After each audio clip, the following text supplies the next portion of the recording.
professor Tioquinha, sejam bem-vindos a mais uma aula do professor Marcos Góes, Sapão. Hoje nós vamos falar sobre o reino Monera.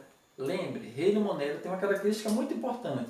São os únicos com células procariontes. Não esqueçam isso. Então, o que a gente vai trabalhar?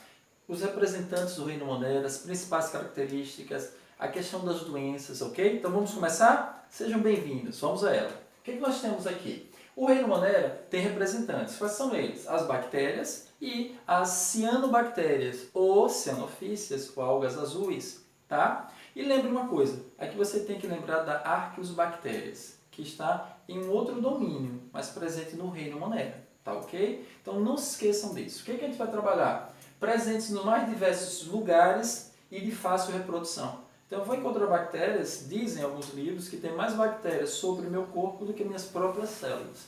Então é muito comum. Então vamos lá, continuemos. Principais características, como eu falei, são células procariontes, não possuem núcleo individualizado, fechado, tá ok? Então o material genético fica solto no citoplasma. O que nós temos mais? Parede celular, presentes na maioria, peptídeo glicano. Única organela presente, ribossomos, porque é uma característica dos seres vivos produzir proteína. Organização celular, são todos unicelulares. Tipo de nutrição, alguns são autótrofos, por fotossíntese, lembra? Luz do sol, ou quimiossíntese, através da substância inorgânica. Ou heterótrofos, como causadores de doenças, decompositores. E aí você tem interação no ambiente. Eles podem ser, como eu falei, autótrofos, produtores, consumidores e decompositores. Esse esquema que eu falei para vocês, não esqueçam, é interessante a gente ter esse resumo, faça, tá? Então vejamos. O estudo do reino Monera são de grande importância para a saúde e economia. Como é que a gente vai fazer hoje um queijo? Como é que a gente produz a cerveja? Principais doenças que atingem. Então o reino Monera, como os vírus, como a microbiologia fala, é interessante a gente estudar. Então, uma área da biologia muito importante hoje é a microbiologia. Tá? Qual a importância de você estudar seres tão pequenos unicelulares? Tá? Por exemplo, fixação de nitrogênio, feito por bactéria. Então, estude, não pode perder tempo. A microbiologia é um ramo muito forte hoje. Né? Você vê agora com a pandemia do Covid-19, tá ok? Vejamos.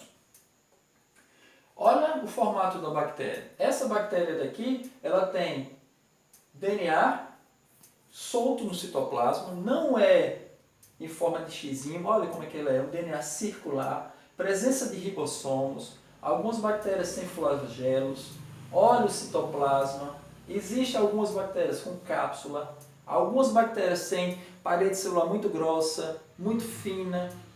E aí você tem a membrana plasmática. Tá? Então, essa é a estrutura básica de uma proteína.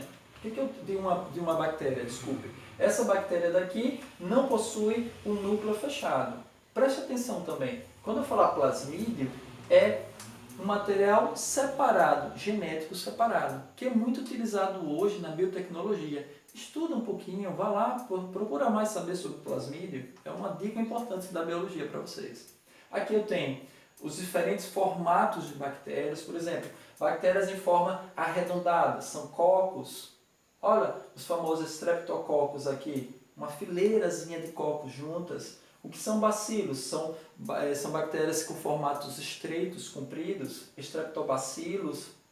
E aqui eu tenho esporos, outros tipos, vibrião, a cólera, vibrião cólerae, o espirilo, espiroquetas. É interessante. Por que a gente deve estudar? Porque muitas bactérias, pelo formato, conseguem identificar a doença. Né? Pneumococcus aureus, pneumonia, né? Clostridium tetani. Então, através da forma, é interessante você estudar. Tá ok?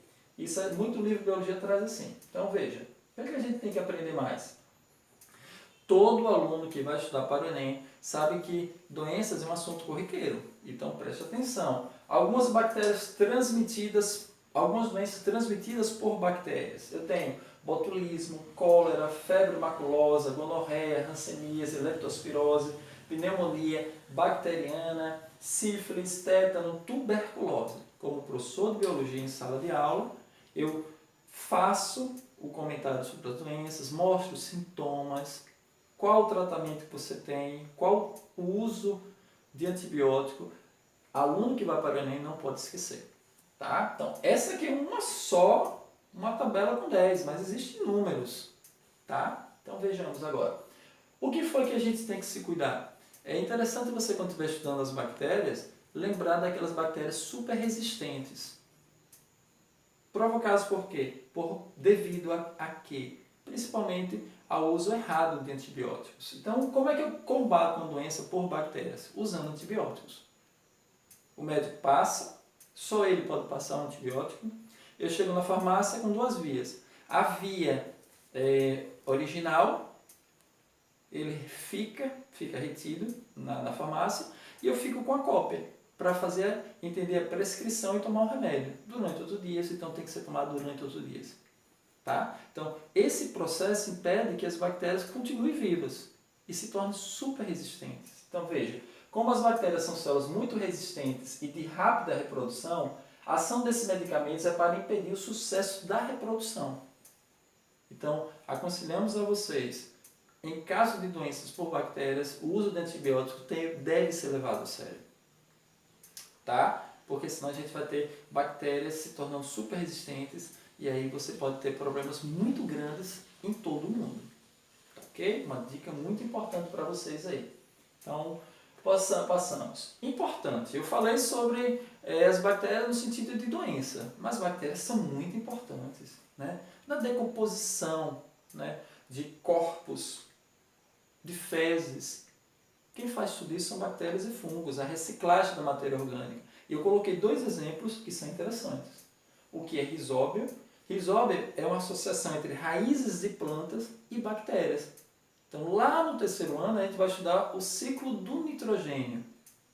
Como é que a gente estuda a fixação do nitrogênio na planta? Através das bactérias que ficam fixas nas raízes das plantas.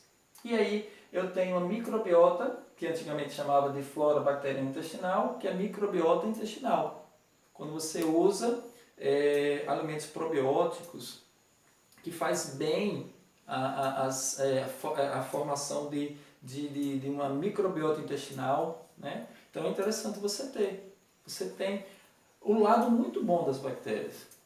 Quando eu chego em sala de aula eu falo muito sobre o lado negativo e o lado positivo também, tá ok? Então vamos continuando.